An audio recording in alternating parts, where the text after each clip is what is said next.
Alright. Flight boss, bitch, you know, for sure. You're now listening to the Mind of an Terry's Moon. I'm the Archangel Uriel, and I'm here to carry out God duties and motherfucker responsibilities. And right now we're gonna talk about oh, okay, I'm trying to see where I'm at. Alright. Right now we're gonna talk about finding love. Now, finding love can be tricky because, you know what I'm saying, a lot of times you get certain people or certain astrologers, and the first thing they want to explain to you is look at your Venus. But it's so much deeper than Venus, because your planets, the planets you are, the planets you carry, this is the energy you give off. So 9 times out of 10, your Venus sign is how you perceive love. And Venus is not only resolving around love. Venus is love, appreciation, value, how you compromise, is dealing with your pleasure. So any things that pleasure you revolves around your Venus sign. Things that you value, whether it's people, places, or things. And as far as your relationships and things of that nature, all that revolves around Venus. So it's important to know that. Now, for the most part, finding love don't necessarily deals just with your Venus. It deals with the house placement of it deals with your 7th house, the 7th house lord, and actually slightly, I want to say like 50% towards, not even 50, probably like 70. I don't even want to use a percentage level, but wherever house that Venus is in, it's going to share a little bit characteristics. But for the most part, it's your 7th house and your 7th house lord. That's where you're going to find love. You see what I'm saying? But how you perceive love is dealing with your Venus. So, I mean, that's always good to take that into consideration also, because if you know thyself and you genuinely know your Venus, then you genuinely know what you're going to love and what you're going to appreciate and what you're going to value in another person or not. So for the most part, just look at it like this. All right,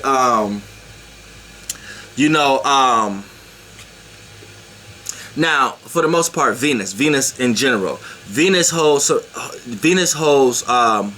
lot of light, Venus, this is why a lot of names they have for Venus is the light bringer, Lucifer, the morning star, and things of that nature, because it holds a lot of light. Now, light, the L frequency is love. Uriel, Elohim, light. All the L frequency carries a love aspect. The love aspect is basically light, but warm light. And look at it this way: all information that you receive, body language, is light, energy. And the lighter the energy is, the less physical it is. But you can't help but use the word light. So even when you saying lighten in weight, or lighten in load, or lighten up, or just light in general, it correlates to light. So when you receive energy from people, you're receiving their light, their force field.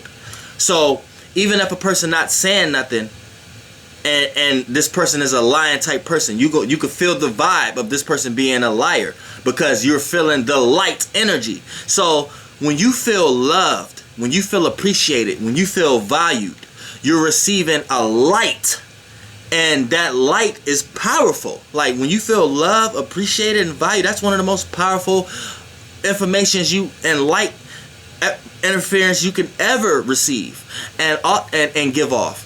And like, we're here to experience pleasure, but we have to know how to balance. And what's one of the human issues here on Earth is not understanding where they should be placing their value, where they should be placing, receiving, and giving their love and their love and light. You see what I'm saying? We're confused. So the Elohim, who got certain other agendas, and not even just the Elohim, certain lower beings than them, and more physical beings that's ran by the certain things that they created, will make you think that you're supposed to give your love and light to what they want you to give it to, what they appear it to be. And then they create concepts and realms of reality on why you should love it, and why you should like it, and why you should give your love and light to it.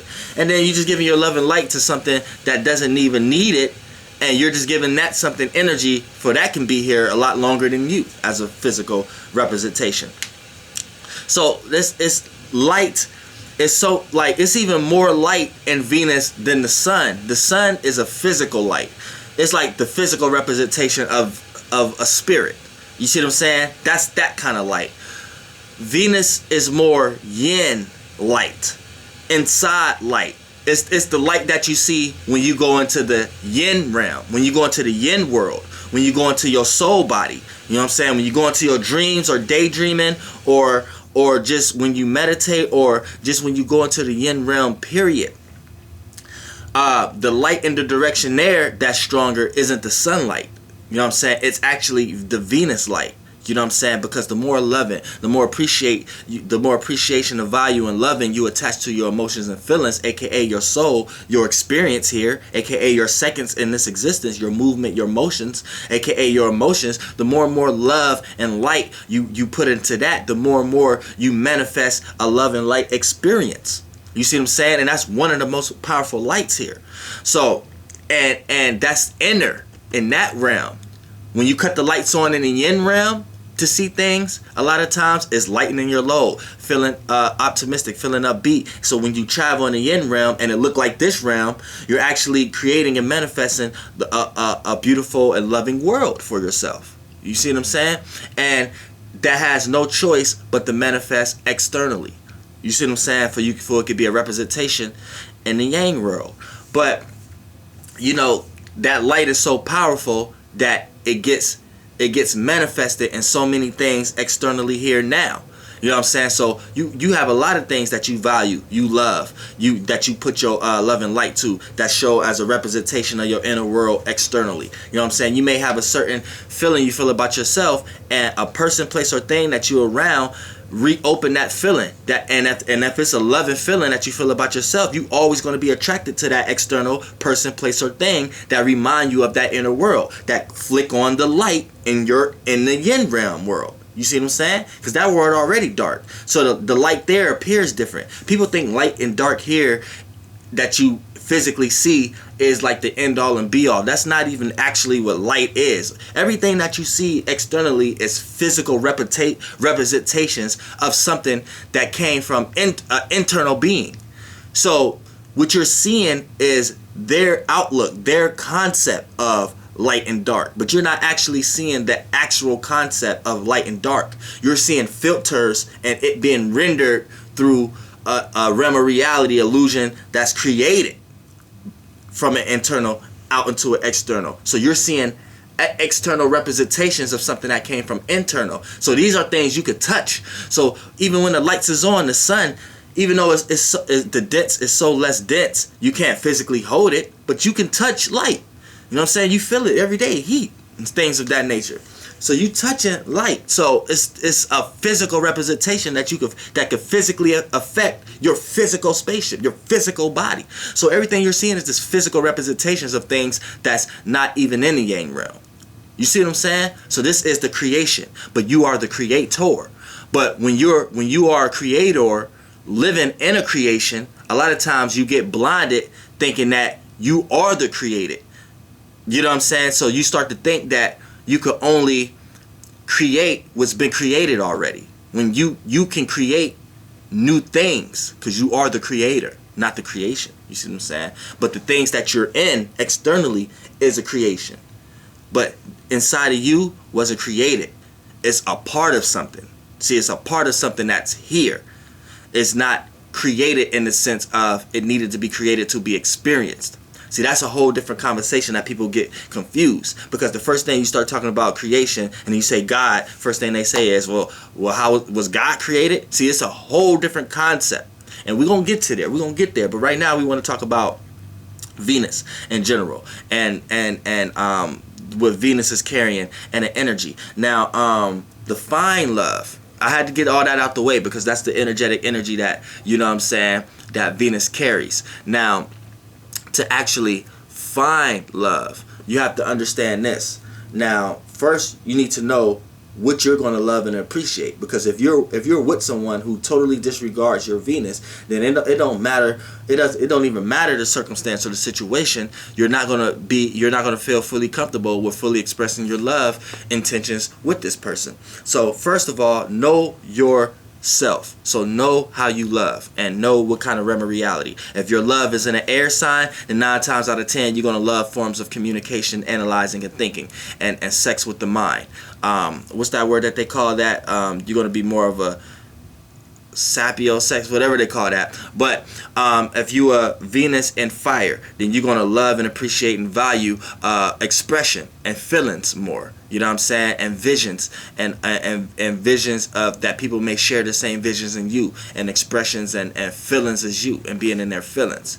If you're a Venus in water, then you're going to love and appreciate a person's emotional stance on things more, and how they feel also, and dealing with the feelings. But majority you're going to love and appreciate and value a person's emotional stance on things. So if a person is emotionally cold towards you, then you're going to get emotionally uncomfortable with fully expressing your love matters with this person. If you're a Venus in water, and if you're a Venus in earth, you're going to love and appreciate and value hardcore concrete results, practicality, reality. Don't just express you love me, show me you love me. You see what I'm saying? And that's the things you're going to love and value and appreciate by earth sign, by Venus being in the earth sign. So once you get that out the way, now once you know what you're looking for, now you're on the path of going to find it. So when you go find it, see what house your Venus is in. Now if your Venus is in the first house, a lot of times you need to love and appreciate and value yourself and your own personal issues before you can involve anybody else. How you going to love somebody else when you can't even love yourself? And that's what Venus in the first house is going to teach you. Venus in the second house, which it loves to be here, is going to show you how to love and appreciate and value what you value, whether it's a person, place, or thing, or if it's or your what you have to offer internally and externally. Internally, maybe a talent, your spirituality, whatever you have inside, expression. Externally represents a material thing you have, or a person, place, or thing. You know what I'm saying? So look for love in those areas, right? Not look for love in those areas, but that's where love may pursue the most. Now, Venus in the third house. A lot of times, love, what you value and what you appreciate, is going to revolve around your surroundings, or someone, or a person, place, or thing that's familiar to you. Something that's familiar to you. And if it's not familiar to you, then it's not something you should be loving and appreciate. That's just like you meet a stranger. If you got Venus in the third house, right, and you meet a stranger, that's going to be somebody fresh out the 11th house or the 8th house, or somebody.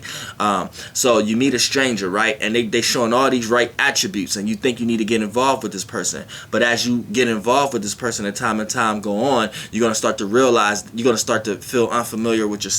You're going to start to feel like you're going to lose yourself, and it's going to start to be an uncompromising situation. You're going to start to feel like you have to give more of yourself with this person, or this person is going to feel like that towards you. And off the while, the whole reason is because you got into a situation that was unfamiliar to you. And if your Venus is in the third house, you're not feeding your Venus. See, anytime a planet is in a house, it eats there. That's home. So when you go home, that's where you eat, right? So if you're not feeding the planet, then it's going to be hungry. It's going to starve. It's going to be weak. So it's not going to activate itself sufficiently in that house. So that's why you're going to experience a lot of bad ups and downs when it comes to relationships, because you're dealing with someone that you thought was this way, but if it started off unfamiliar, then it could be all bad. See, if you have Venus in the third house, and then you got somebody who you thought you would never, this for people who got this kind of placement, with Venus in the third house, you around somebody who you will never think you'll be with. Either they was your best friends, they're your best friends, but they just the opposite sex, and it just seems like nah, you wouldn't go that far. You look at them as a brother or a sister. Or it might be a situation where you hated this person or something like that, and then this happens where this person ends up being the right person for you, or something like that. You know what I'm saying? Because and then you may not have seen it, but once you feed your Venus being in the third house, which third house is your surroundings and anything that's familiar to you, whether that's a person, place, or thing, and then when you feed that, you will start to see things you never seen before, and a lot of times it be those kind of outcomes. You see what I'm saying?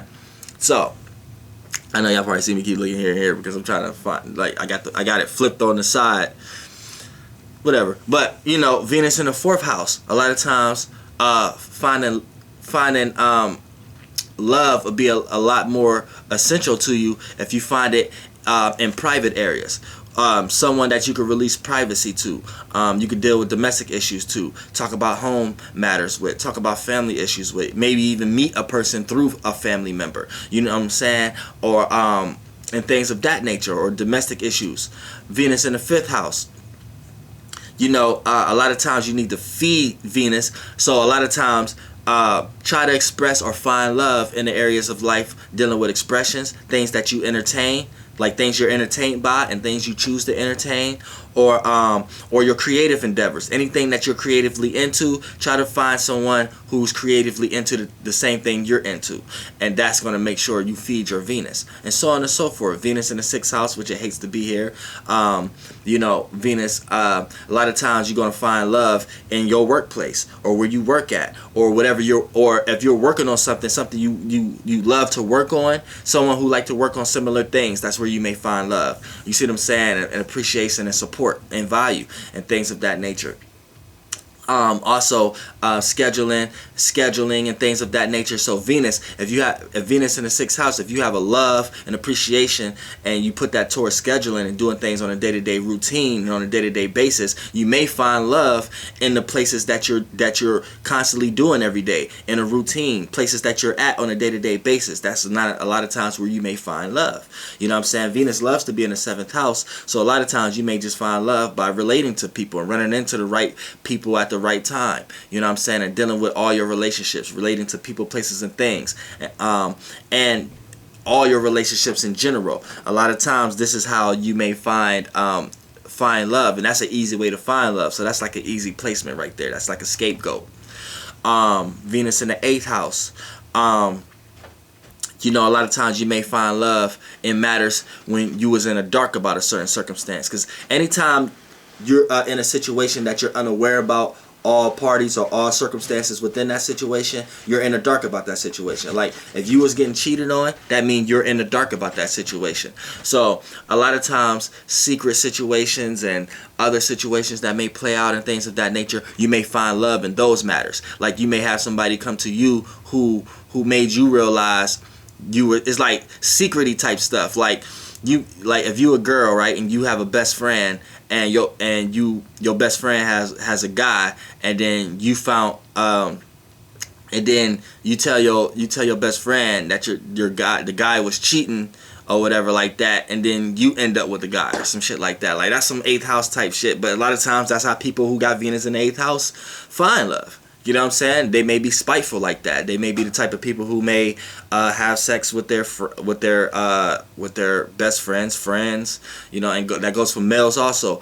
The guys who have Venus in the 8th house a lot of times may be sneaky and manipulative. They're the type of people who will have a friend that they always go over to their house, and then they in they friends girl inbox on Facebook or something like that. You know what I'm saying? Based upon a stat that she just posted.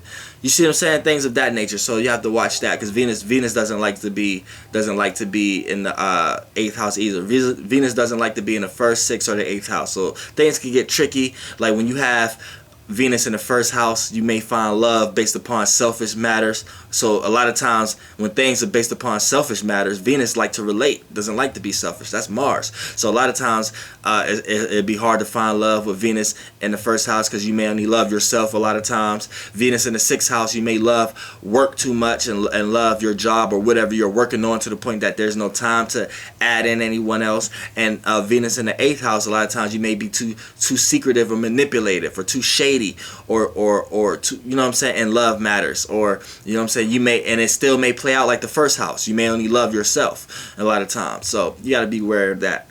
Venus in the 9th house, a lot of times try to find somebody. You may, if you in college or you in some type of thing that you're trying to learn or gain wisdom from, or try to or you share experiences with another person, try to find love in areas of that, people you can relate to as far as sharing your experiences, or y'all got the same outlook on things, or even when you're learning or some educational type of area, or gaining wisdom and knowledge, or when you're talking about the broad philosophical point of view of the world or spirituality, and you can relate to someone like that, Venus in the 9th house, that'll be feeding your love matters.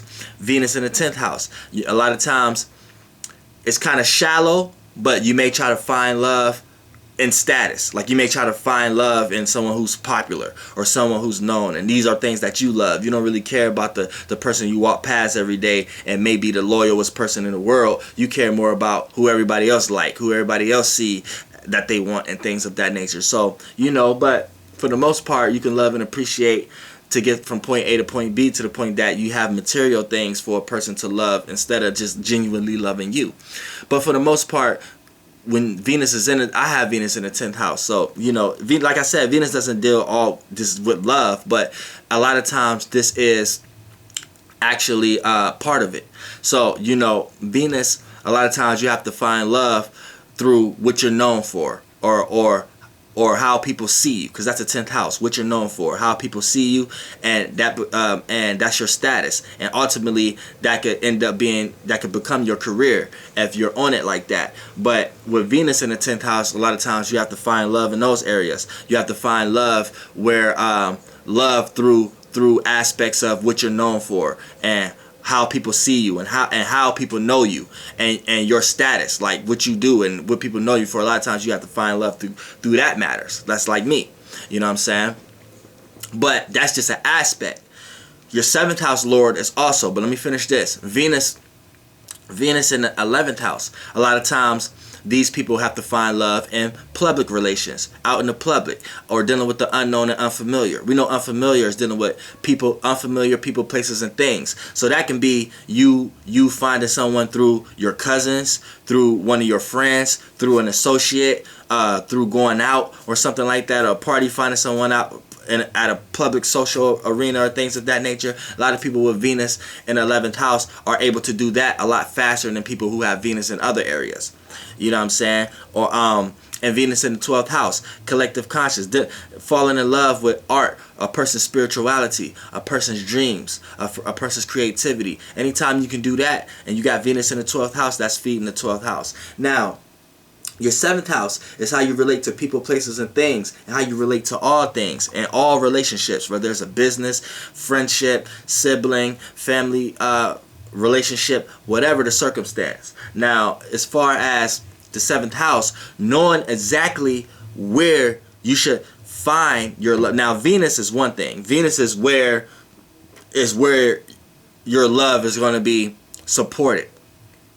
But the 7th house lord is where the actual area of life you're going to find that. So this is the most important. So, like for an example, my 7th house is Aquarius. So my 7th house lords is Saturn and Uranus.